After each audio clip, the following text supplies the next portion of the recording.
네, 이번 시간에는 예레미야서 강의 26번째 시간 예레미야서 41장을 보겠습니다.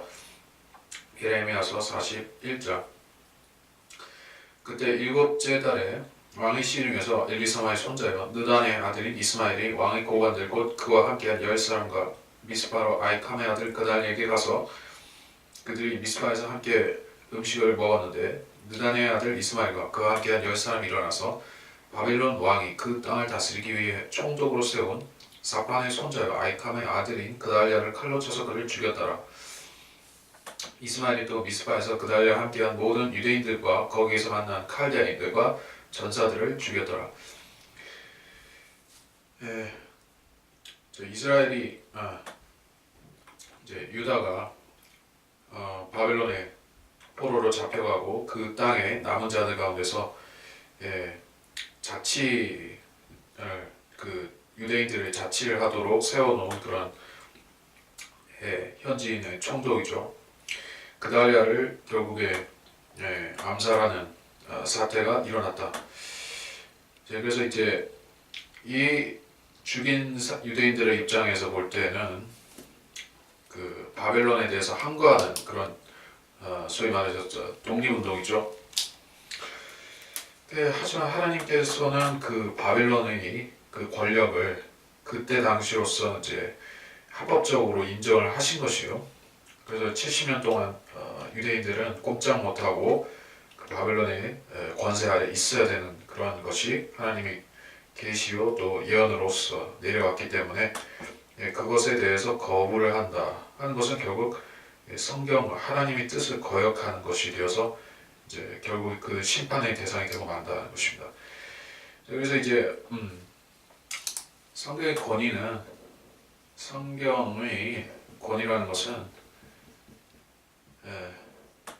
어떤 민족이라든지 국가, 공동체 또는 교회, 종교 집단 이러한 어떤 집단의 범위를 넘어서는 것이 바로 이제 성경의 권위라는 것이에요. 그래서 그리스도인들은 기본적으로 이제 그 어떤 자기가 소속되어 있는 집단, 즉 나라에 대해서 애국심을 가지는 것은 당연하겠습니다. 그러나 단지 거기서 끝나는 것이 아니다. 하나님께서 이 한국 민족에 대해서도 어떤 뜻을 갖고 계신가? 만일 이것을 이제 민족의 이권이나 민족의 이익에 먼저 맞춰서 보는 것이 아니라 하나님의 요구사항에 먼저 맞춰서 볼 필요가 있다는 게요. 그래서 이제 일제 시대에도 그렇고 외세에 의해서 그 우리 민족이 불행한 일을 겪게 되었다 할 때 그것은 결국 하나님께서 다 의도하신 목적이 있었기 때문에 그러한 억압과 고난, 그런 그 국권을 잃어버리는 일이 있었던 것이고, 저를 회복시켜 주신 것도 결국 하나님께서 특정한 목적이 있으셔서 하신 것이지 그냥 때가 되었기 때문에 한 것이 아니다는 얘기요.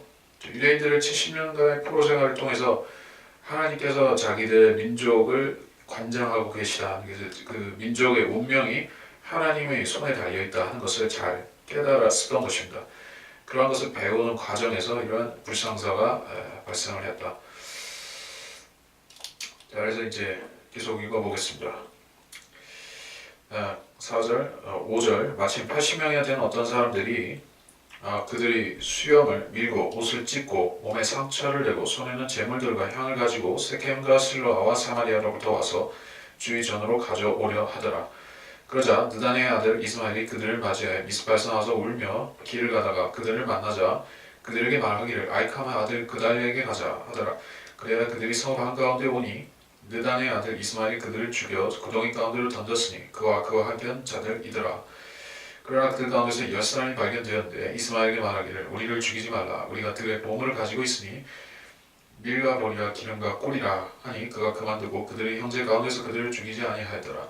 이스마엘이 그달랴를 인하여 죽였던 사람들이 모든 시체들을 던져넣은 구덩이는 아사왕이 이스라엘의 바하사왕을 두려워하여 팠던 것인데 느단의 아들 이스마엘이 죽임당한 사람들로 그 구덩이를 채웠더라. 그리고 나서 이스마엘은 미스파에 있던 백성의 모든 잔류자 즉 왕의 딸들과 미스파에 남아있는 모든 백성들을 사로잡아 끌고 갔으니 그들은 경호대장 느부사라다니 아이캄의 아들 그다니에게 위임했던 자들이라. 그리하여 느다니의 아들 이스마엘이 그들을 사로잡아 끌고 암몬인들에게로 가려고 떠나니라. 자, 이 한 번 시작된 테러 그 사보타주 테러 행위 이게 한 번으로 끝나지가 않은 것이죠. 결국에 피는 피를 부르게 되어 있는 것입니다. 그래서 이제 이 사람들의 애초의 목적이 바벨론에 대한 그런 적개심, 화풀이, 어떤 민족 의식을 가지고 했겠지만은 그것은 결국에는 동족들을 계속해서 죽이는 참담한 결과를 가져오고 있죠. 이제 80명이 되는 사람들, 유대인들. 그래서 이제 사마리아와 이제 실로와 세켐으로부터 왔다. 이제 북이스라엘의 그런 옛 지역들로부터 온 것입니다. 이 사람들이 주의 전으로 제물과 향을 가지고 왔다. 사실상 이제 주의 전은 약탈당하고 이제 기능을 상실한 그런 상태에 있음에도 여전히 이 사람들은 성전이 있다고 그렇게 생각을 한 것이요. 그래서 예루살렘의 성전으로 경배드리려고 온 것인데, 즉 이 현지 사정에 대해서 몰랐다는 것입니다. 몰라서 이 사람들이 그 자기들을 맞이하는 이 암살자들이 어떤 흉계를 가진 사람들인지를 모르고 있었던 것이죠. 그래서 이제 그달리아에게 가자. 자기가 죽인 총독에게로 가자고 해서 이제 그들을 이제 포위해서 죽였습니다. 그런데 이제 일부를 살려주죠. 10사람을 살려주면서 그들에게서 뇌물을 받는 것을 볼 수가 있습니다. 그래서 이제 북한이라는 나라가 아니라 어떤 집단이라고 부를 수 있겠지만은 그 김일성이 이제 마적단이라든지 이런 그 도적질을 하던 그런 김일성, 김성주, 본명 김성주 그자에 의해서 이제 시초가 놓인 체제가 바로 북한이죠. 근데 그 사람들이 이제 그것을 하나의 거대한 숭고한 그런 민족 독립 투쟁으로 이렇게 미화를 시키지만은 실질적으로 보면 그 사람들을 강탈하고 협박하고 죽이고 암살하고 그렇게 했던 그 소위 말해 마적대, 강도대들이었던 것이요. 그거를 고상하게 말해서 이제 독립운동. 자, 물론 그 선한 뜻으로 독립운동 한 사람들도 개인들이나 단체들도 없었다는 것이 아니죠.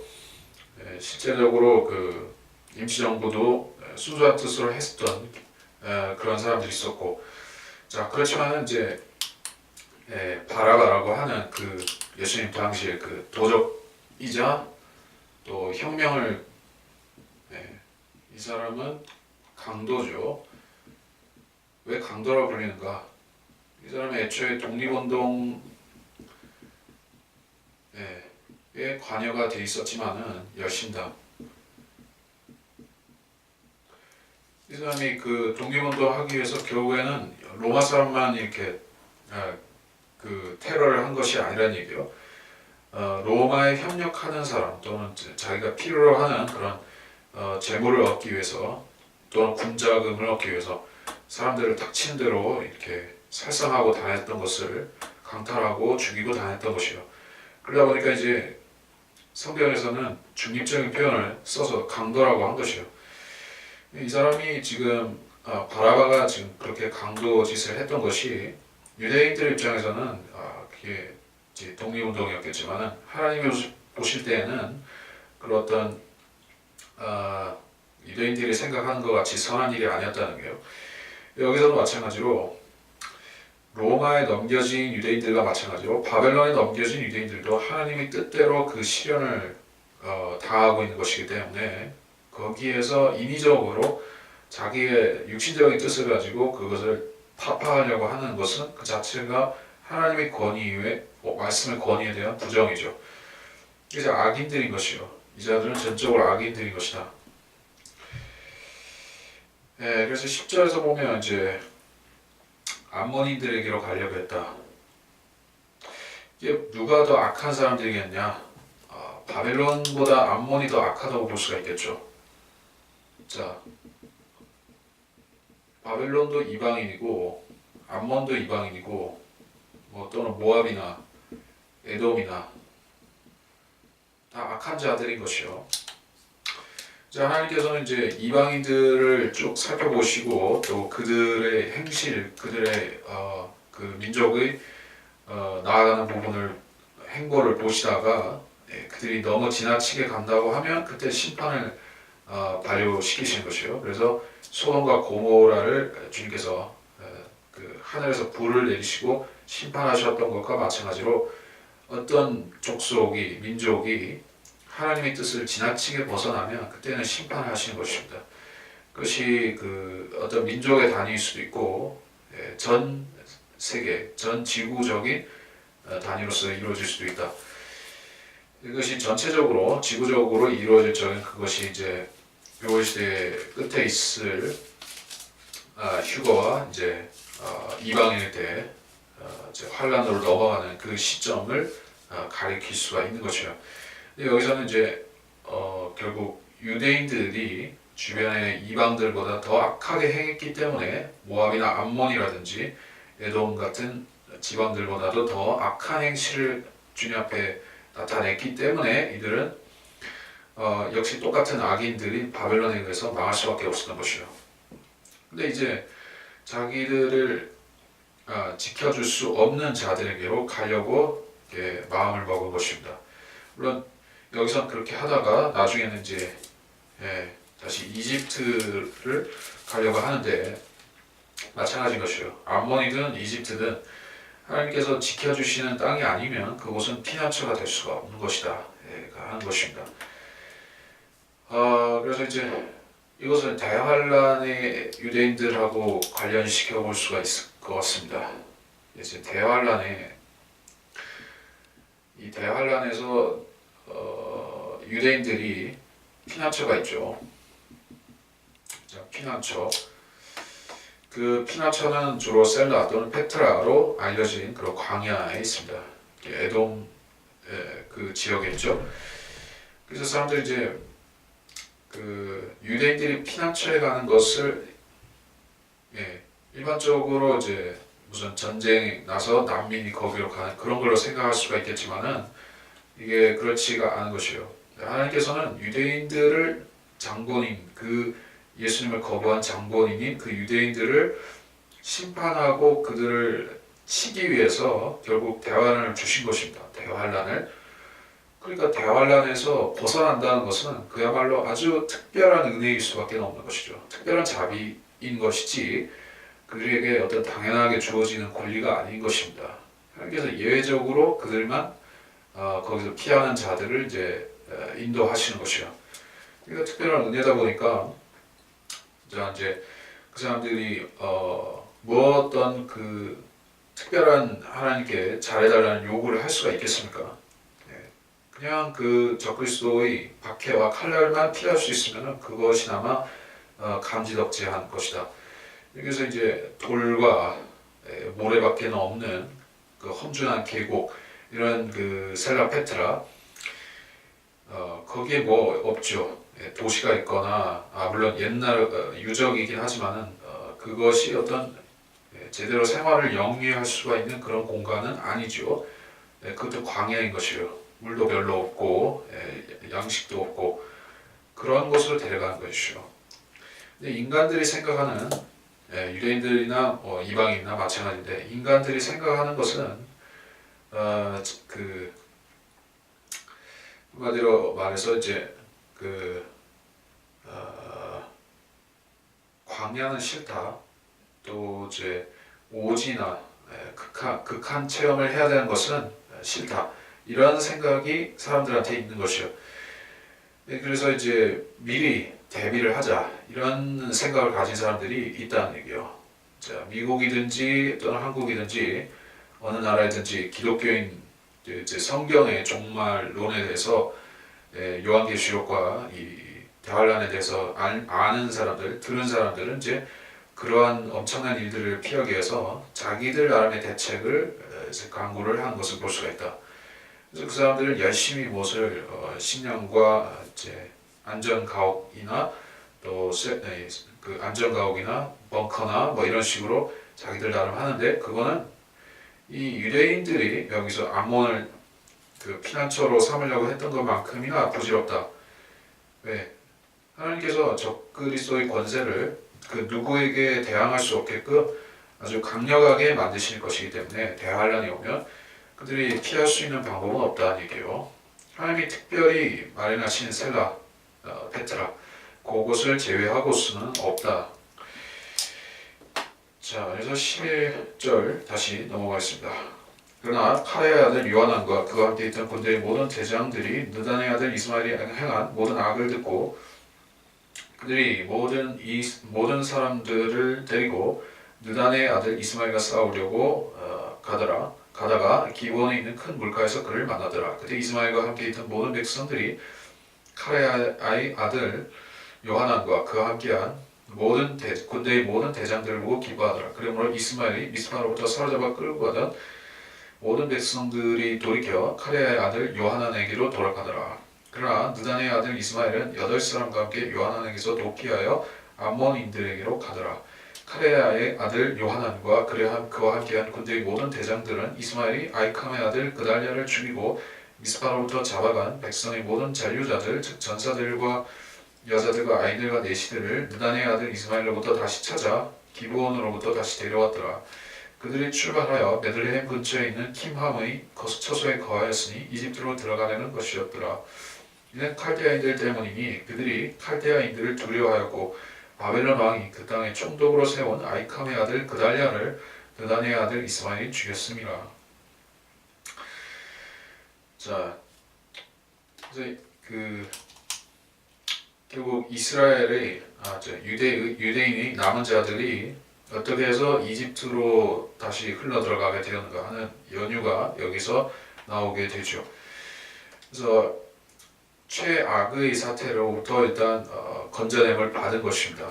자, 암몬으로 갔었더라면은 이 사람들이 암몬으로 갔었더라면은 온전히 거기서 멸망했을 텐데 다행히도 그것은 막았습니다.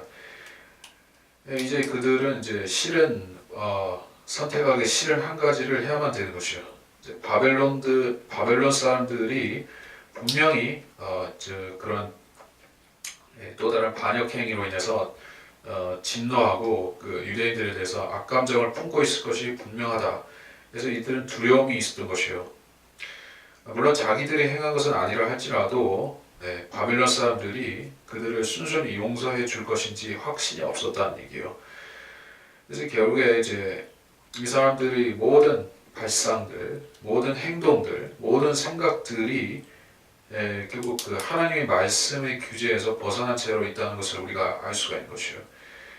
우리가 재판관기 같은 경우에 공부를 하다 보면 알 수가 있는 것인데, 하나님의 백성이라고 할 수 있는 그 선택받은 자들이라 할 수 있는 유대인들이 가진 모든 독특한 면이 무엇입니까? 세상 일반 민족들은 갖지 못한 특권이 있습니다. 그들은 하나님에 의해서 운명이 결정된 자들인 것이요. 하나님에게 자신의 그 민족적인 미래라든지 개인적인 앞길이라든지 다 이제 의탁을 하고 또 마땅히 그렇게 할 수가 있는 사람들이 유대인이죠. 그렇게 하지 않는다면 여전히 자기 인간적인 발상을 가지고 미래를 개척하려고 한다면 그 사람들은 이방인들과 다른 점이 없게 된다는 것입니다. 그런데 유대인들은 이방인들과 똑같이 생각하고 똑같이 행동하고 또 똑같이 나라를 운영하려고 했었던 것이요. 심지어 이방인들의 생활 방식까지도 그대로 흡수해서 이방화되려고 했었던 것입니다. 그렇게 수백 년 동안을 살아왔었던 결과가 이런 불신의 행동과 불신의 그들의 이 불신의 행각들을 우리가 볼 때 이 사람들이 얼마만큼 이제 신앙과 신앙에서 원래 오리지널의 바른 신앙에서 떨어져 나온 상태인가. 얼마나 믿음 없는 상태인가 하는 것을 우리가 잘 알 수가 있습니다. 한 번이라도 기도를 해봤고 기도를 하고 자기들의 행선지를 결정하는 모습이 여기에 아직까지 나오지 않았는데 이미 결정한 다음에 42장에 가서 그때 가서 이제 그 선지자에게 이렇게 해달라고 오히려 요구를 하는 이런 되먹지를 않은 그런 모습을 보이는 것을 알 수 있습니다. 재판관계에서도 그러한 그 하나님께 억지로 떠넘기려고 하는 모습이 많이 나왔었죠. 자, 이게 잘못된 인간의 인본적인 종교라는 것이요. 하나님의 뜻이 아니라 인본적인 종교를 세워서 거기에 하나님의 뜻을 맞추려고 하는 것이 인간들의 전형적인 종교적 행위다. 그것을 나타내고 있습니다. 42장에 넘어가겠습니다. 42장. 그때 군대의 모든 대장들과 카레의 아들 요하난과 호사의 아들 예사냐와 모든 백성이 작은 자로부터 큰 자에 이르기까지 가까이 나와 선지자 예레미야에게 말하기를 우리가 당신께 부탁하노니 우리의 간구가 당신 앞에 받아들여져서 우리 곧 이 모든 남은 자들을 위해 주 당신의 하나님께 기도하여 주셔서 이는 당신의 눈으로 우리를 보시는 것 같이 우리가 많은 가운데서 소수만이 남아 있음이니이다. 주 당신의 하나님께서 우리가 나아갈 길과 우리가 행해야 할 길을 우리에게 보여주시게 하소서 하니 선지자 예레미야가 그들에게 말하기를 내가 너희에게 들었으니 보라 내가 너희 말대로 주 너희 하나님께 기도하리라.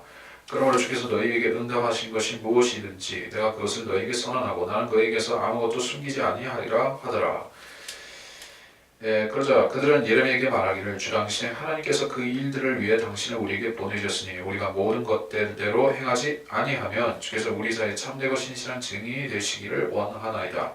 그 응답이 좋든 나쁘든 간에 우리가 주 우리 하나님의 음성에 복종하리다. 우리가 그분께 당신을 보내오니 우리가 주 우리 하나님의 음성에 복종하면 우리에게 복이 되리다 하더라. 자, 이 사람들의 말은 너무나 흠잡을 데 없이 완전 무결한 그러한 종교적인 레토릭 선언인 것입니다.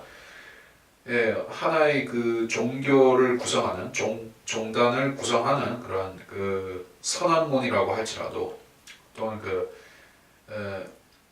무슨 신조 무슨 웨스트민스터 신조 이런 식으로 종교를 하나의 결정짓는 신조어로 삼기에도 아주 흠잡을 데 없이 깨끗한 말들인 것입니다. 이대로만 하면 이 사람들은 믿음의 사람인 것이요. 문제는 이 사람들의 말과 생각이 전혀 다른 데 있다는 것이요. 즉 속으로는 딴 생각을 하고 있으면서 입으로만 믿음 있는 척 말을 하고 있는 것입니다. 이러한 위선적인 행태를 하나님께서 집어내시는 것이요. 사람들의 위선이 발각되는 지점이 바로 이제 그 믿음을 행동으로 옮겨야 되는 시점이 왔을 때 사람들이 각기 다른 반응이 있다는 것이요. 자, 우리가 성경대로 믿는 사람들, 바이블 빌리버, 성경대로 믿는 사람들이 이게 아주 영예로운, 영광스러운 또 아주 신실한 자들에 대한 호칭이라는 것을 뭐 인정 안 하는 사람도 있을지 모르지만 이것이 그렇게 되어 있죠. 그래서 이거를 자기한테 붙이기 싫어하는 사람은 아무도 없는 것이에요. 개신교인들도 자기들 나름에는 자기가 그런 사람이라고 생각하지 모릅니다. 근데 성경대로 믿는 사람들이 가지는 독특한 일면이 무엇입니까? 우리는 믿음을 실천으로 직결짓죠. 그래서 성경대로 믿는다는 것은 사도 바울과 같이 그 실행에 옮기는 부분을 같이 병행한다. 이게 무엇이죠? 거리 설교,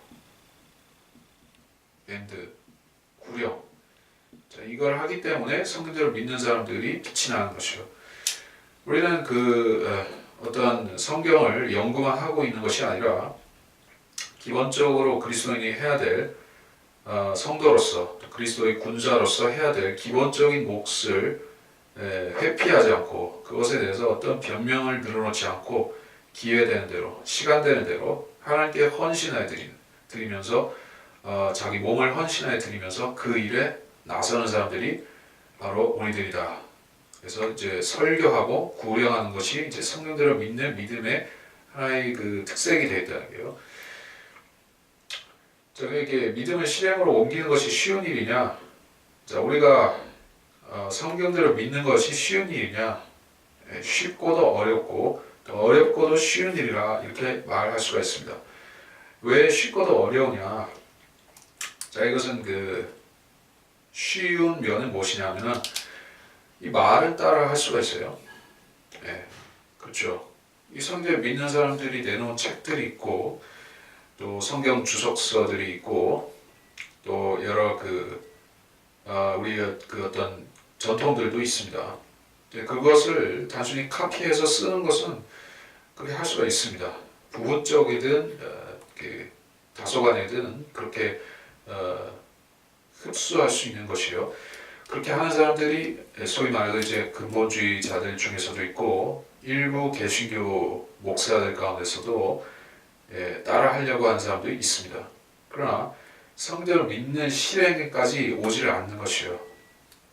제일 힘든 것이 그 사람들에게 있어서 장로교인이라든지 감리교인, 성공회 이런 사람들에게 있어서 제일 따라갈 수가 없는 것이 결국에 뭐 교리도 안 되지만은 거듭나지조차도 안 한 상태에서 실행이 나올 수가 없는 것이에요. 그래서 성경대로 하려면은 은혜 복음부터 바로 믿어야만 되고, 이제 성경을 시대와 세대들을 올바로 구분해서 올바로 나눠 읽는 것을 수용해야 되고, 그리고 이제 사도 바울의 실행을 성경대로 따라서 거리 설교와 구령과 또 그와 관련된 여러 가지 사역들에 헌신할 수 있어야 되는 것이에요. 그것에 이르지 못한다면 결국 성경대로 믿는 것이 아니라 그것을 흉내내다가 끝나는 것입니다. 그래서 마음과 행동이 일치되는 지점까지 가는 것이 결국 성경대로 믿는 사람이 자격을 갖추는 것이다. 또 그것이 모든 시대에 어느 시대든 구약이든 신약이든 어느 시대든 이것이 성경대로 믿는 사람들이 이 행동이 이 마음과 실행이 일치되는 행동이 바로 하나님께서 인정하시는 믿음인 것이다. 그 믿음에 이르지 못한 사람들은 행동과 생각과 믿음이 괴리를 일으키면서 서로 충돌하다가 결국에는 육신을 따라가는 것입니다. 그래서 충돌할 때 자기가 잘못됐다는 것을 시인하고 바로잡으면 되는데 자기를 정당화시키는 사람들은 안 되는 것이에요. 그래서 이 사람들의 문제점은 마음속에 이미 결정이 내려진 상태에서 하나님께 뜻을 묻고 있다는 것이에요. 자, 이것이 잘못된 것입니다. 하나님의 생각은 인간의 생각과 같지를 않고 그렇게 맞출 수가 없는 것이에요. 하나님께서 분명히 선언을 하셨죠. 내 생각은 너희 생각과 다르다라고 이렇게 말씀하신 부분이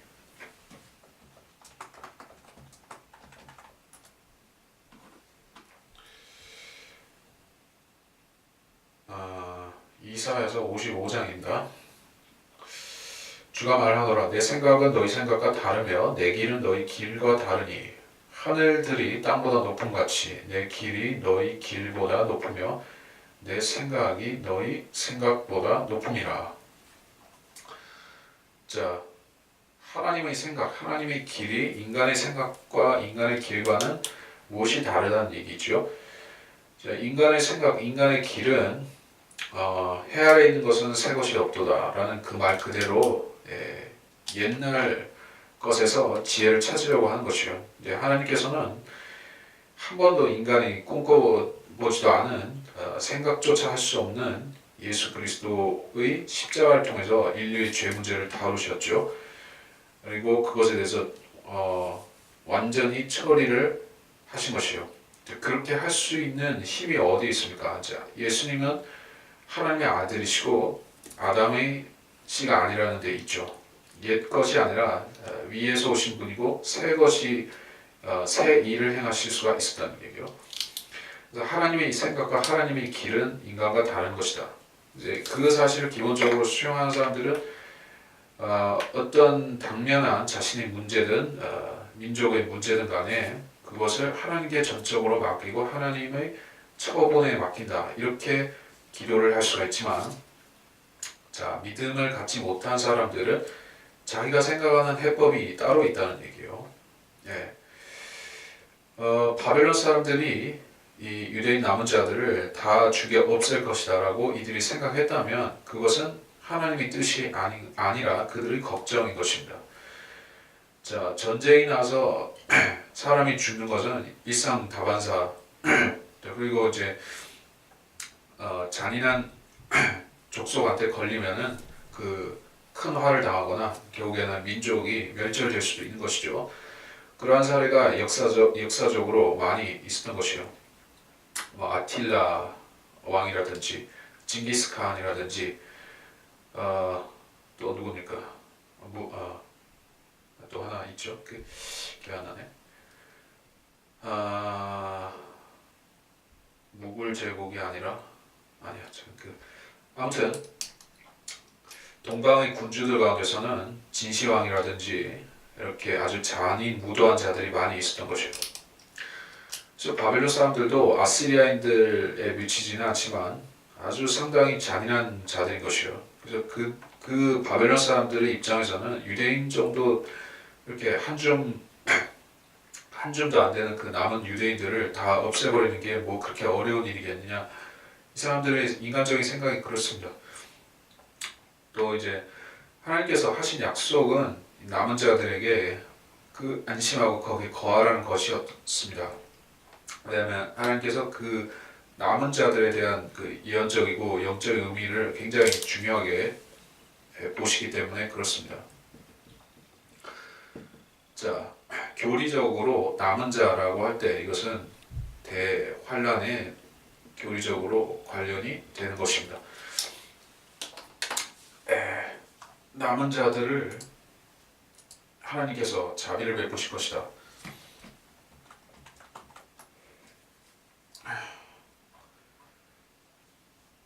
그런 많은 구절들이 있는데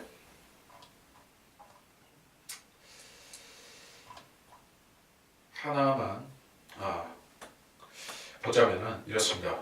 구약의 여러 가지 그 구절들을 조합해서 하나의 말씀인데, 또한 이사야가 로마서 9장 17절 또한 이사야가 이스라엘을 관하여 부르짖기를 이스라엘 자손의 수가 바다의 모래 같을지라도 남은 자만 구원을 받으리라, 이렇게 말씀을 하고 있습니다.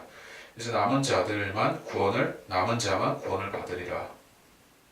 그래서 말하는 구원이라는 것은 이 민족이 보존되는, 육신적으로 보존되는 그 육체적인 구원을 얘기를 하고 있죠. 그래서 7년 환란의 끝에 이방인들도 뭐 남은 자들이 있지만은 유대인들이 더 중요하죠. 왜냐면 이제 유대인들이 이제 천년왕국에서 중심이 되는 자들이기 때문에 유대인들이 없어지지 않는 것은 너무나 중요한 일입니다.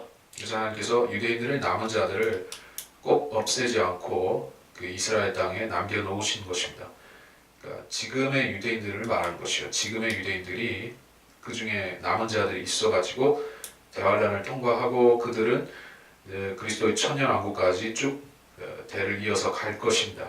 유대인들이 다 그 대환란 때 다 죽는 것이 절대 아니란 얘기예요.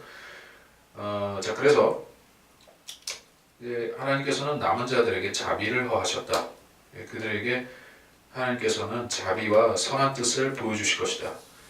그래서 이런 시련이 잠깐 있었다 해서 이 하나님의 약속을 의심하면 안 되는데 지금 의심하고 있습니다. 자, 3절에서 우리가 나아갈 길과 행해야 할 길을 우리에게 보여주소서. 이 사람들이 진심이 아니라 가식이고, 또 예레미야가 이름난 선지자라는 것을 이들이 하나의 명분으로 삼고자 하는 뜻이 더 있었죠. 예레미야가 우리에게 명분을 주기를 원한다는 뜻입니다. 예레미야가 참 선지자이기 때문에 그 이름을 빌려서 민족에게 하나의 어디로 자기들이 가고자 하는, 궁극적으로 그 이집트로 가고자 하는 그 뜻에 대해서 합리화를 시키려고 하는 생각이지 정말로 모든 뜻에 순종하려고 하는 것이냐? 아니다. 자, 그러한 것은 뻔하지만 그래도 선지자의 역할은 하나님께 물어보고 백성에게 바른 뜻을 고하는 것이 선지자의 임무이기 때문에 예레미야는 그대로 하는 것이요.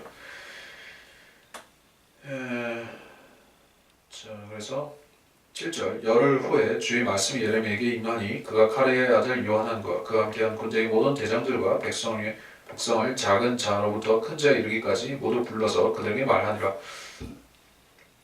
너희가 나를 보내어 너희의 간구를 그분 앞에 드리게 하였으니 이스라엘의 하나님 주께서 이같이 말씀하시니라. 만일 너희가 아직 이 땅에 거하면 내가 너희를 세우고 건지 아니하겠고 내가 너희를 심고 뽑지 아니하리니 이는 내가 너희에게 행한 재앙에서 스스로 돌이킴이라. 너희가 두려워하는 바벨론 왕을 두려워 말라. 그를 두려워 말라. 주가 말하노라. 이는 내가 너희와 함께 있어 너희를 구원하고 너희를 그의 손에서 건져낼 것임이라.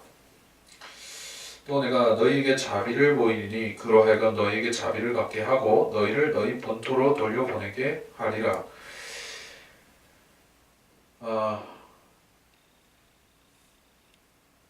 자, 이런 하나님의 약속에 대해서 하나님의 보장에 대해서 이 사람들이 복종했더라면 어떻게 되었을 것인가? 이 사람들은 그 포로 생활로 포로 잡혀서 이방 땅에서 살았던 그 유대인들의 그 공공하고 그 불쌍한 모습에 비해서는 잘 살 수가 있었을 것이에요. 자, 결국에 이제 하나님께서 유다라는 국가 자체는 하나님께서 그 진노하심 때문에 버리셨지만은 백성 자체를 하나님께서 다 이방인과 똑같이 취급하거나 그렇게 버리신 것은 아니었다는 얘기예요. 그래서 개인적이고 개별적인 하나님의 자비가 여전히 있는 것입니다. 이방인들에 대해서 하나님이 어떤 뜻을 지금 갖고 계시냐? 하나님께서 세상을 이처럼 사랑하셔서 그의 독생자를 주셨으니 이런 말씀이 있듯이 세상이라는 것은 세상 사람들을 이야기하는 그런 일면이 있고 또 세상은 정부나 권세를 가리킬 때도 있습니다.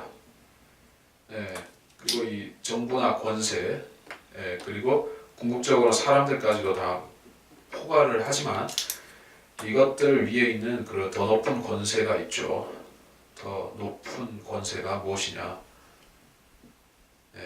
정사들과 권세, 어둠의 세상의 어둠의 주관자들, 세상 어둠의 주관자들, 어둠의 주관자들, 이 악령들과 악한 천사들과 이 사탄이죠.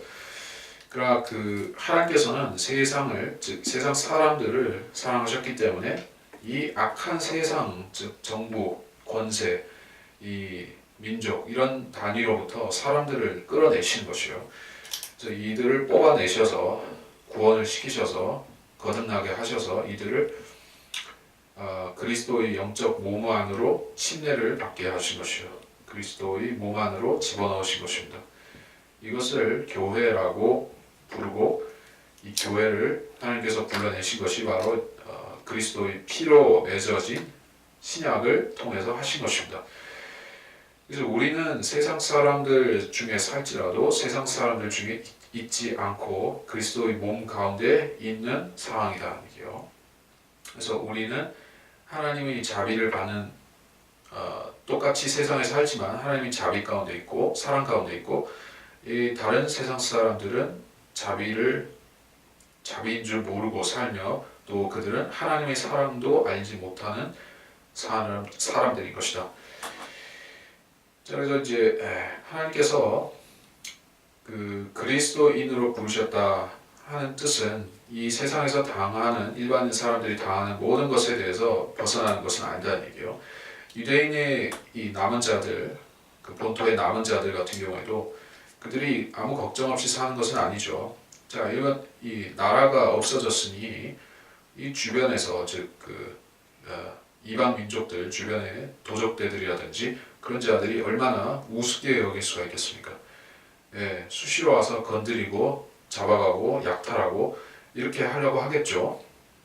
그래서 이 유대인들이 무서워하는 것도 그렇게 이상한 일은 아닙니다. 이들은 자기들의 미래에 대한 확신이 떨어진 것이요.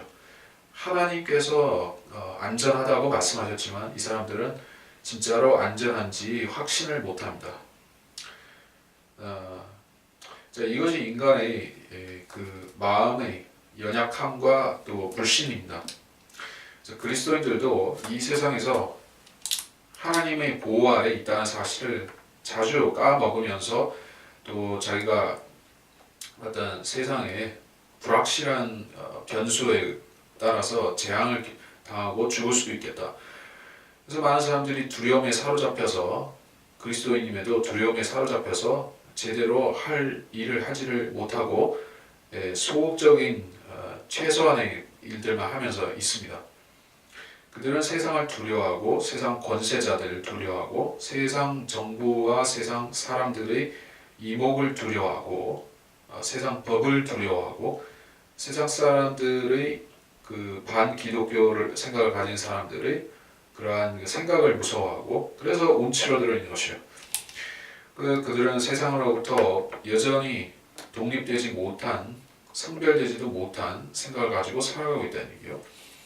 자, 그리스도인들이 하나님의 자녀인 것과 마찬가지로 유대인들도 하나님의 백성들로서 그들의 모든 운명은 하나님의 지정하심과 하나님의 주관하에 놓여져 있는 것입니다. 그래서 의미 없이 당하는 고난이나 의미 없이 죽는 일이 없다는 것을 이 사람들이 알았더라면 또 그것을 믿었더라면 이러한 어리석은 결정을 했겠느냐?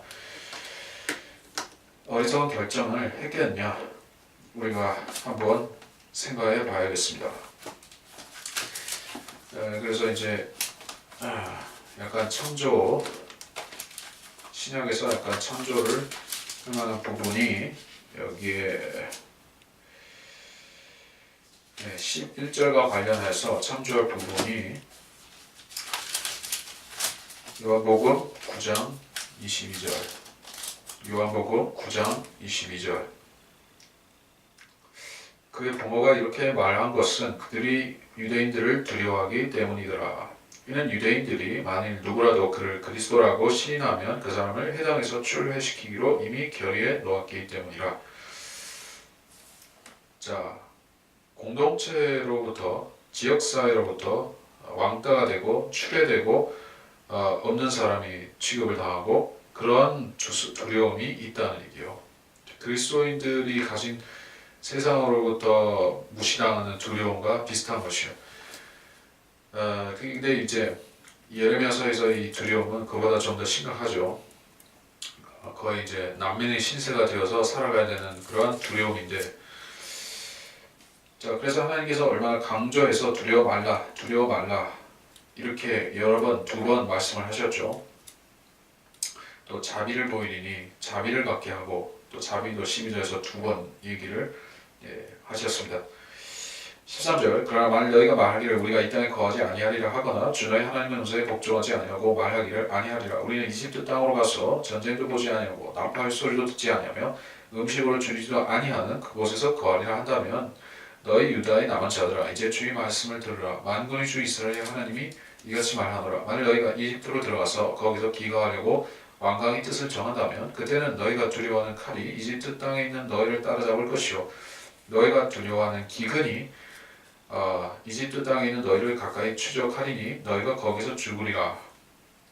그러므로 이집트로 가서 거기서 기거하려고 자기 뜻을 정한 모든 사람들이 그렇게 되리니 그들이 칼과 기근과 전염병으로 죽을 것이요 내가 그들에게 내릴 재앙으로부터 살아남거나 피하는 자가 아무도 없으리라. 만군의 주 이스라엘의 하나님이 이같이 말하노라. 나의 분노와 진노를 예루살렘의 거민들 위에 부었던 것 같이 너희가 이집트에 들어가면 나의 진노를 너희 위에 부으리니 그리하면 너희가 혐오와 놀람과 저주와 질책거리가 될 것이며 너희가 다시는 이곳을 보지 못하리라. 이집트 땅으로 가겠다.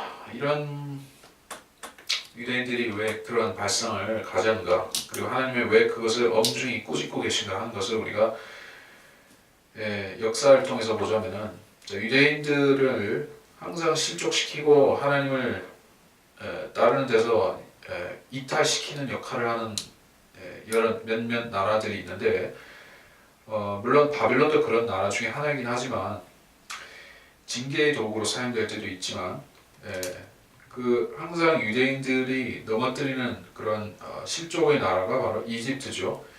이집트는 그들이 430년간 이집트에 노예 생활을 하면서 거기서 여러 가지 그 시련과 고난도 겪었지만 그 이상으로 그들은 이집트에 대해서 하나의 애착을 갖게 됐다.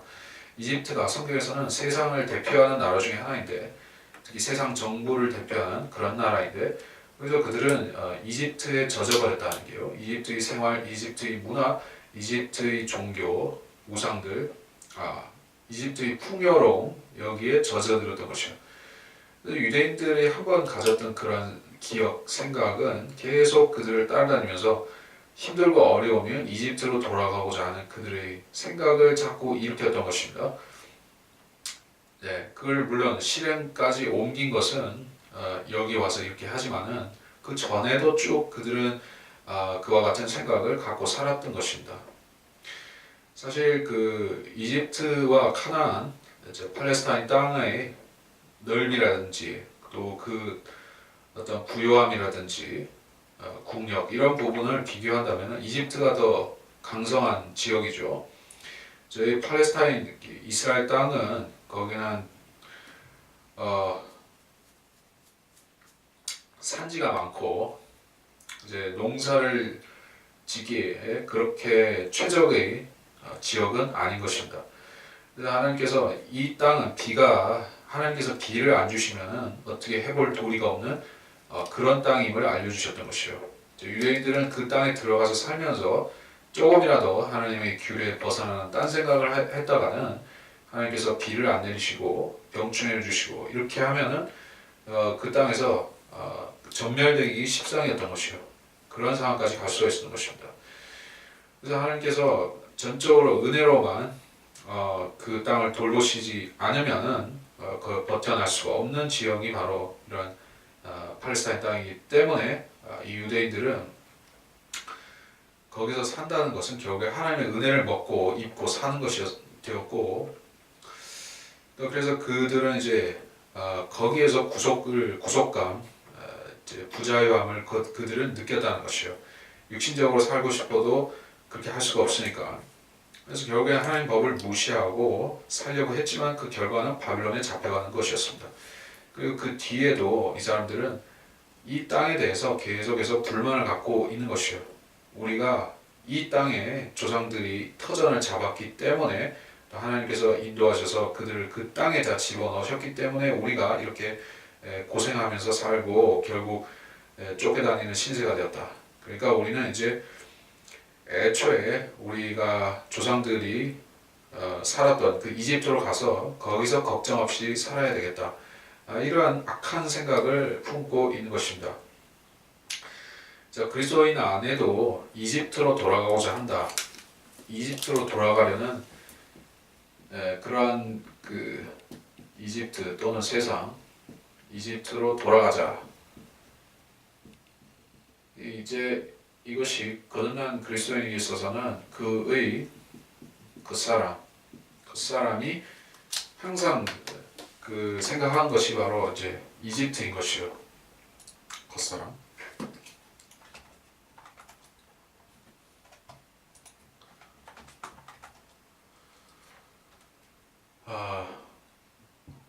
겉사람에 대해서 고린도후서 4장 16절 이런 까닭에 우리가 낙심하지 아니하노라. 오히려 우리의 겉사람이 썩어질지라도 우리의 속사람은 날마다 새로워지나니. 성경은 두 본성이 그리스도인에게 있다. 속사람과 겉사람이다. 속사람은 무엇입니까?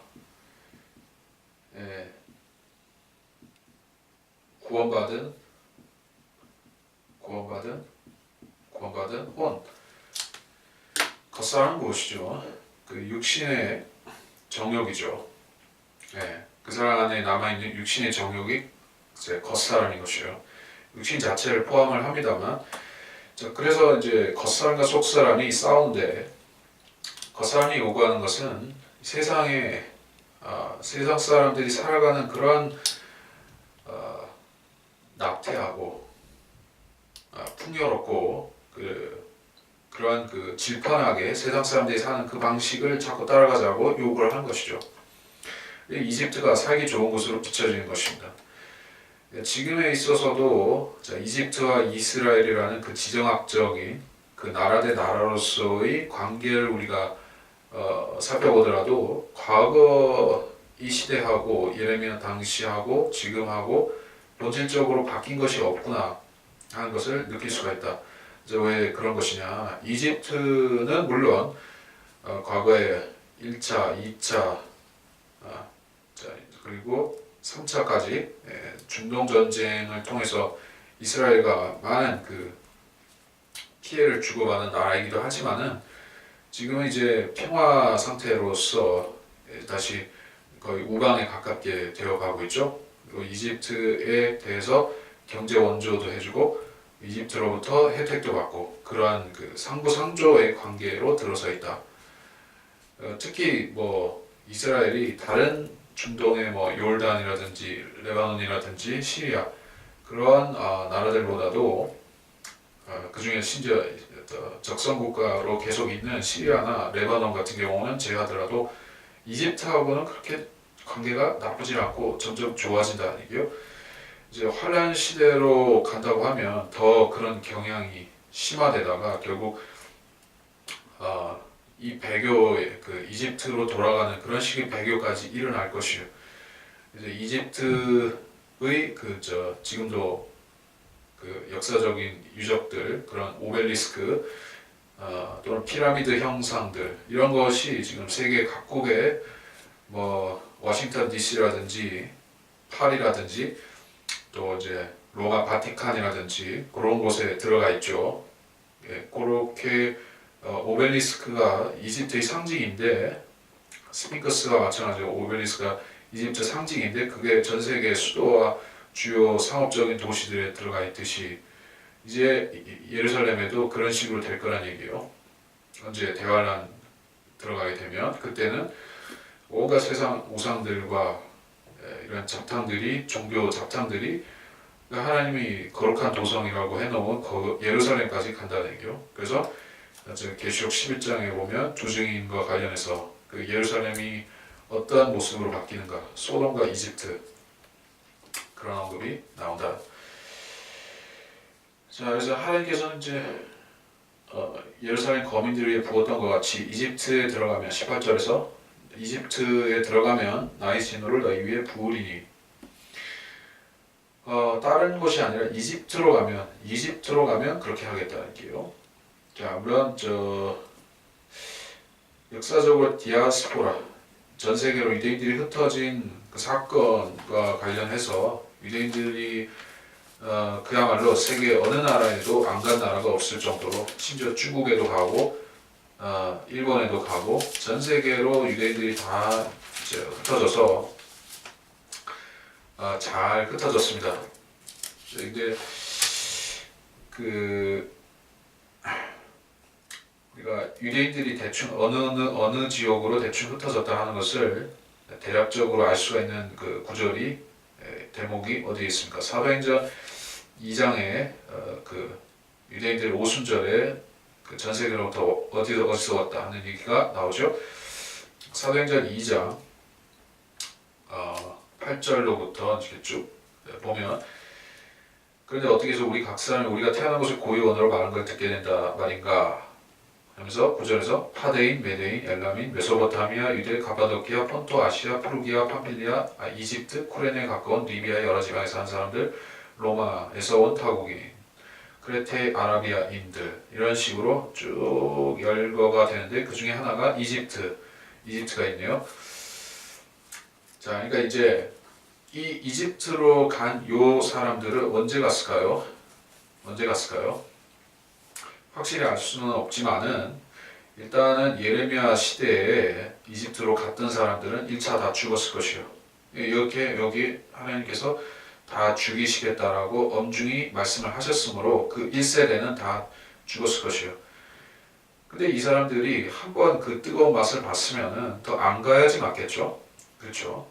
안 가야 맞을 것 같은데 또 간 것이요. 그 후대에 또는 신구약 중간기 즉 말라키 시대 이후에 그 이집트 땅으로 건너간 디아스포라 유대인들 그들이 있었을 것이라는 얘기요. 있으니까 여기 이집트가 언급이 됐겠죠. 그러니까 이게 참 이게 그 인간들은 하나님의 경고와 하나님의 이제 하나님의 그 훈계를 듣지를 않는 것이요. 이 사람들이 예레미야서에서 말씀하신 이것이 실현된 것을 역사로서 실현된 것을 몰랐을까요? 잘 알았을 것입니다. 알면서도 또 가는 것이요. 이집트라는 것은 진짜 아말렉이나 마찬가지로 아말렉도 육신의 상징인데 육신을 나타내는 상징이 될 수가 있는데 아말렉이든 이집트든 인간에게 있어서는 참으로 끊는다는 것이 힘들다는 얘기요. 누가 이 사망의 몸에서 나를 건져내길 것인가? 그런 고백 사도 바울이 로마서 7장 24절에서 오 나는 비참한 사람이로다. 누가 이 사망의 몸에서 나를 구해낼 것인가? 이제 사망의 몸, 우리 육신은 아말렉이나 이집트처럼 이제 포기를 모르고 이렇게 발목을 잡는다는 것이요. 거듭난 사람이 있어서도 육신은 계속해서 장애물로서 작용한다.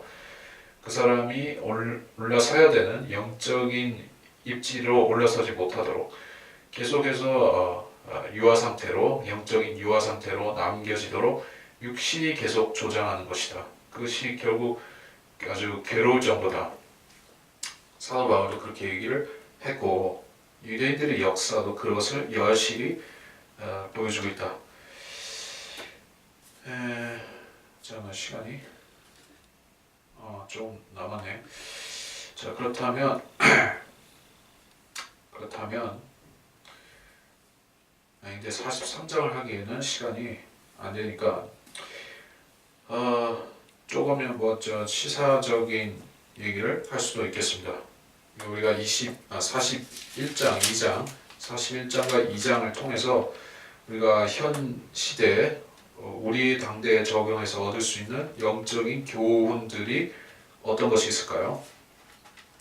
1차적으로는 이제 이집트에 해당하는 우리가 그 의뢰하는, 의탁하는, 의존하는 권세가 있다면은 한국 민족에게 있어서 과거에는 그것이 무엇이었을까요? 중국이었죠. 그리고 그 뒤에는 또 그 의존했다고 보기는 어렵지만은 억압당한 것이지만 어쨌든 의존한 측면도 있으니까 일본이 있죠. 그리고 이제 일본이 끝나고 이제 미국의 시대, 한미 관계의 시대로 접어들어서 이제 많은 사람들이 우리 한국 민족의 모든 난제들, 어려운 문제들은 결국 우리 스스로 해결하기보다는 이제 미국이 다 해결해 준다. 미군이 해결해 준다. 미국이라는 그런 어떤 세계 최고 패권 국가가 해결을 해줄 것이다. 이러한 기대를 갖고서 살아가고 있습니다. 자, 그 하나님께서 분명히 이 미국이라는 세계 패권을 인정하신 것이요. 이것을 세상 사람들을 위해 보여지기 표적처럼 보여주신 것이요. 그래서 지금의 시대는 그렇게 미국 중심으로 돌아가고 미국에 잘 보이고 이런 나라들은 안정을 구가하고 그렇지 않은 나라들은 어렵게 되고 이런 시대로 우리가 실제로 보고 있습니다. 자, 우리가 현실을 도외시하는 것이 믿음은 아닌 것이요. 현실은 현실로 받아들이는 것입니다. 어떤 사람들은 이것에 대해서 우리가 이제 41장에서 보았던 바와 같이 어떤 사람들은 이거를 뒤집어 엎어야 된다고 생각을 하는 소위 말해서 국제공산주의자들, 막시스트들, 그 사람들은 기존 질서를 엎어야 된다고 생각하는 사람들이 있는 것이에요. 이것은 잘못되었어. 양키들을 없애버려야 돼. 미제국주의의 죽음을 선사하자. 이렇게 하는 사람들이 있다는 얘기요. 과거에는 그 사람들이 실질적으로 뭐 테러도 많이 했었고 북한이 남한에 대한 테러도 있고 뭐 그 독일에는 적군파라든지 또 이제 일본의 공산당도 그런 테러를 벌이고 자 이런 식으로 하다가 지금에는 드디어 그 모든 그 반미라는 하나의 그 저주가 반미라는 하나의 이념과 구호가 물리적으로 나타났죠. 북한의 핵과 ICBM이라는 궁극적인 형태로서 우리 앞에 괴물처럼 등장을 한 상태인 것이요. 그러니까 사람들의 생각은 결국에는 물리적으로 표출되게 되어 있습니다. 수많은 사람들이 미국에 대해서 이 현 세상의 그런 그 제도에 대해서 체제에 대해서 자본주의적인 또는 자유민주적인 질서에 대해서 사람들이 불만을과 또 타도하고자 하는 그런 생각을 가지고 결국에는 많은 사람들이 추구를 하다 보니까 이제 그것이 결국 거대한 살인 병기로서 등장을 했다는 얘기예요. 그래서 이제 사람들은 두 가지로 생각이 나뉘는 것이야. 이 모든 이 악한 결과는 미국의 힘으로써 다시 원점으로 되돌려 놓을 수 있을 것이다. 자, 미국이 과거 미소 냉전을 상태에서 러시아를 이제 링에서 떨어뜨림으로 인해서 이제 세계 냉전을 해체시켰던 것과 동일하게 지금 또다시 미국이 슈퍼 파워를 발휘를 함을 통해서 이제 북한이라는 또 다른 변수를 제거하고 또다시 이제 전 세계 팍스 아메리카나 미국의 평화를 선사해 줄 것이다. 이러한 장밋빛 생각을 한 사람들이 있고 또 어떤 사람들은 이제는 미국이라는 권세가 없어지고 이제 그 다음에 차기로 등장할 뭐 중국이라든지 뭐 사실 중국밖에 없어요. 그 사람들이 생각하는 대안이라는 것은 중국밖에 없습니다. 뭐 한민족이 뭐 어떻게 독자적으로 세계를 좌지우지 이렇게 생각하는 사람들은 소위 말해서 환단고기를 믿는 사람들은 그렇게 하는데 그런 사람들은 사실 좀 정신적으로 좀 호미한 사람들이고 실용적으로 생각하면 중국이라는 얘기예요. 그래서 이제 미국을 북한이라는 하나의 그 무력을 통해서 미국을 이제 교란시키고 이제 세계 파워를 중국이나 이게 친중화된 한국 쪽으로 갖고 와서 우리가 중국에 붙어서 잘 먹고 잘 살자 이렇게 생각하는 사람들이 또 한편 있다는 얘기예요. 그들을 소위 말해 친중 4대 매국노 그렇게도 이렇게 인식을 하는 것 같습니다. 그러니까 과거에는 친일파가 문제가 되었더라면은 과거 시대는 친일파가 사람들한테 이렇게 지탄을 받았고 큰 문제였었기도 하지만은 이제는 이제 시대가 좀 바뀌다 보니까 친중이 거의 그런 급으로 역적과 매국노급으로 가고 있다는 얘기예요. 자, 근데 그거는 어쨌든 세상 정치적인 얘기고, 자, 그리스도인들의 입장에서는 이제 하나님의 뜻이 바뀌었느냐 아니냐 유지되고 있느냐 이것을 우리가 어떻게 잘 분별할 필요가 있다는 얘기예요. 뭐냐면은 이제 자 정말로 하나님께서 어떠한 세계 패권을 없애시고 새로운 걸 세우신다면은 그건 하나님의 뜻입니다. 우리가 그거를 저지할 수가 없는 것이요. 하나님께서 친히 가령 미국을 멸망시키신다고 그렇게 결정하신다면은 우리가 토를 달아봐야 아무 소용이 없습니다. 우리가 아무리 애석하게 생각해도 그거는 막을 수가 없는 것이요. 제가 하나님의 시간표에 따라서 또 그렇게 마땅히 될 것입니다. 뭐 세계 다른 과거의 아시리아, 바벨론, 로마 이런 나라들도 다 그런 같은 길을 걸었었기 때문에 물론 미국이라고 해서 계속 이렇게 그들의 흥망성쇠를 가지 않고 계속 이렇게 갈 수는 없는 것입니다. 그래서 이제 궁극적으로는 이제 교회 시대의 끝남과 맞물려서 미국도 결국 폐주하고 멸망의 길로 가고 쇠락하는 것도 하나의 사실입니다. 자, 그렇다고 해서 우리가 섣불리 하나님의 뜻을 앞당겨서 판단하려고 하면 안 되겠죠. 자, 우리는 여전히 하나님께서 인정하신 질서, 이제 대한민국이라는 나라가 세워진 때부터 지금까지 하나님께서는 이 나라를 미국이라는 소위 말해 그 냉전 시대는 자유 진영에 속함으로 인해서 자유 진영의 일원이라는 하나의 그 일원의 자격을 가지고 무역도 하고 이제 잘 먹고 잘 살 수가 개발도 하면서 경제 개발하면서 잘 살 수가 있었습니다. 이제 그런 시대가 이제 점점 끝나가는 건 사실이에요. 언제 끝날지는 모릅니다. 자, 우리가 잘 알아야 될 것은 하나님께서는 한국 민족에 대해서 이미 수많은 하나님의 기회와 자비를 보여주셨다는 것이요. 한국 민족은 하나님께 그 자비를 받은 민족으로서 마땅히 하나님께 돌려드려야 될 것이 있습니다.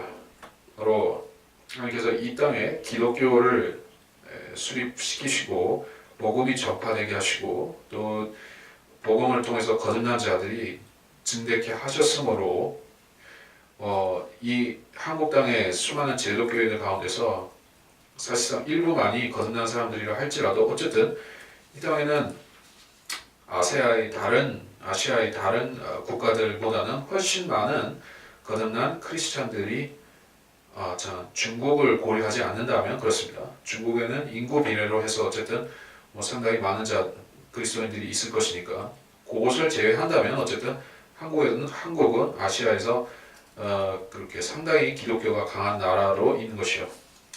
물론 저는 이 나라의 기독교에 수많은 문제들이 있고 특히 성경과 관련해 바른 성경을 안 받아들이는 문제도 있고 많은 그런 문제들이 있긴 하지만 어쨌든 하나님께서 이 한국 땅에 있는 그리스도인들을 통해서 복음도 전하시고 이제 선교도 하게 하시고 또 진리 지식도 전하게 하시고 그 가운데서 우리 성경들을 믿는 사람들을 통해서 이제 그리스도인들에게 바른 지식을 전해주시고 이런 자비가 얼마나 우리가 감사하고 고마운 일이었느냐 하는 것이요.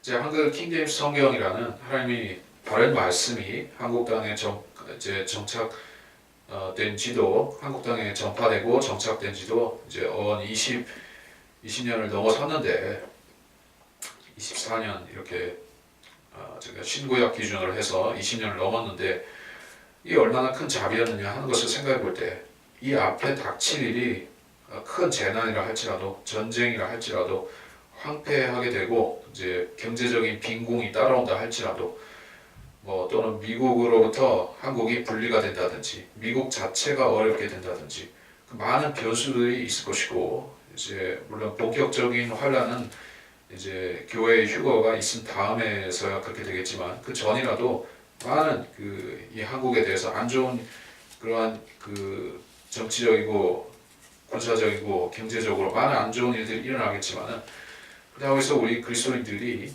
하나님께 원망해서는 안 되겠다는 것이요. 하나님 왜 이 한국이라는 나라를 이렇게 못 살게 구십니까? 라고 우리가 생각해서는 아니 되겠다는 게요. 이 세상에서 고난과 시련을 많이 받기로 진짜 타의 추종을 불허하는 족속이 유대인들인 것이요. 유대인들은 그들이 아직 주님께 온전히 회개하는 모습은 아직 아니지만 유대인들이 디아스포라를 통해서 기나긴 흩어짐의 역사를 통해서 유대인들이 배운 것은 확실히 하나 있습니다.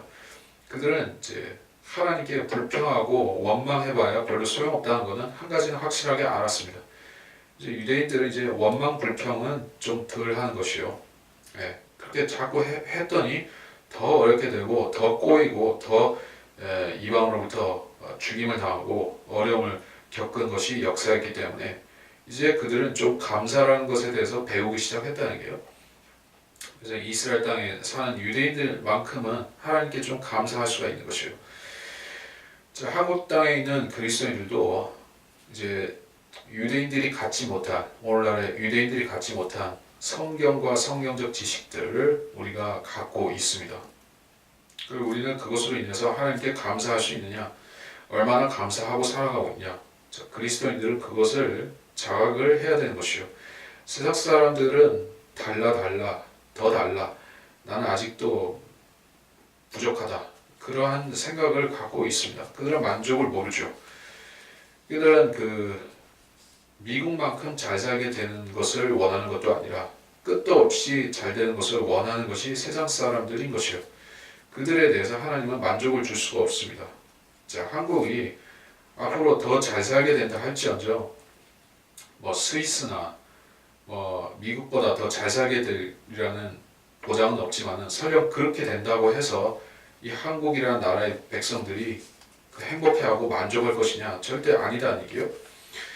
반면에 이 나라가 전쟁과 항모함으로 간다 할지라도 뭐 여러 가지 열악한 상황이 발생한다 할지라도 그렇다고 해서 하나님의 자비가 끊어지는 것이냐? 아니다는 얘기요. 우리가 이 땅에서 그 진리의 지식이 있고 또 구원이 있다고 하면은 그 개인은 그 집단은 여전히 복 있는 사람들인 것이요. 복음으로부터 멀어진 사람들이 진정 저주받은 사람들인 것입니다. 예. 과거의 기독교 국가였었던 나라들, 영국이라든지 유럽의 뭐 체코슬로바키아라든지 많은 기독교 국가였었던 나라들 있죠. 근데 그 나라들은 결국 어떤 상태로 있습니까? 복음을 잃어버린 상태로 저주받은 상태로 살아가고 있죠.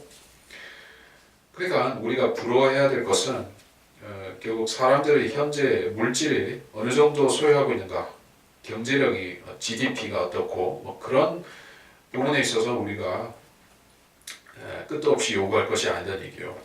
현재 한국은 하나님의 축복을 많이 받은 상태로 이제 반세기 동안 살아왔었고 이제 하나님의 자비가 아닌 징계와 심판이 임할지라도 여전히 우리는 감사를 잃어버려서는 안 되겠다는 것입니다. 또 하나님께서는 교회 시대에 거듭난 그리스도인들을 그러한 사람들로 그 그리스도의 심판석 앞에서 대면하기를 원하실 것이라는 얘기요. 라오디케아 시대, 라오디케아인들의 시대, 요한계시록 3장에 나오다시피 그 라오디케아 시대의 사람들은 미지근할 뿐만 아니라 믿음이 분명치 않고 그들의 소속도 분명치 않고 즉 차지도 덥지도 아니한 상태로 있습니다. 게다가 그들은 부자라고 주장을 하고 있습니다. 그래서 기독교를 표방하고 기독교인이 많은 나라들 중에서 한국도 부자인 나라 중에 하나가 되었습니다. 그래서 사람들은 부자이기 때문에 행복하다고 주장을 하지만 이제는 하나님께서 그 미지근함을 보시고 그들을 이제 하나님이 그 오랫동안 유지해 오신 그 자비로부터 이제 돌이키시려고 하는 것이요. 이제 어려운 때 그리스도인들이 신앙이 빛나고 또 세상 사람들과의 차별성이 드러나게 되는 것이요. 모두가 괜찮은 여건 가운데서는 그리스도인들이 진면목이 진가가 잘 나타나지를 않습니다. 그래서 사람들이 진리를 요구하는 것도 결국 그들의 어려움 때문에 진리에 더욱 매진하게 되어 있는 것이요. 진리의 지식에 더욱 매진하려고 하는 것입니다.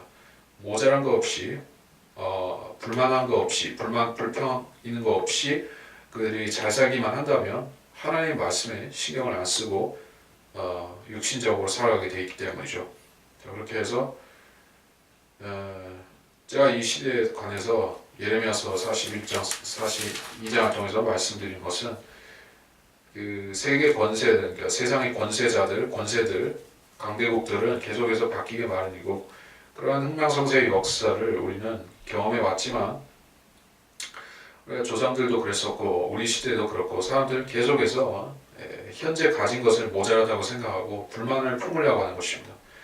하나님께서 이 한국 민족에게 얼마나 큰 사랑과 자비를 그동안에 보여주신 그 역사에 대해서 사람들이 잊어버리고 현재 모자란 것들, 이제 앞으로의 그런 불안한 것들을 가지고 하나님을 원망하려고 하면 결국 하나님께서 주시려고 하는 그러한 남은 복들이 있을지라도 걷어가실 수가 있다는 얘기예요. 그래서 이제 예수님을 믿지 않는 철학자인 스피노자가 내일 지구가 세상이 망할지라도 나는 오늘 한 그루의 사과나무를 심겠노라 그러한 그 세상적인 명언을 남겼지만은 그리스도인들은 똑같은 격언을 좀 다른 의미로서 적용할 필요가 있겠다는 얘기요.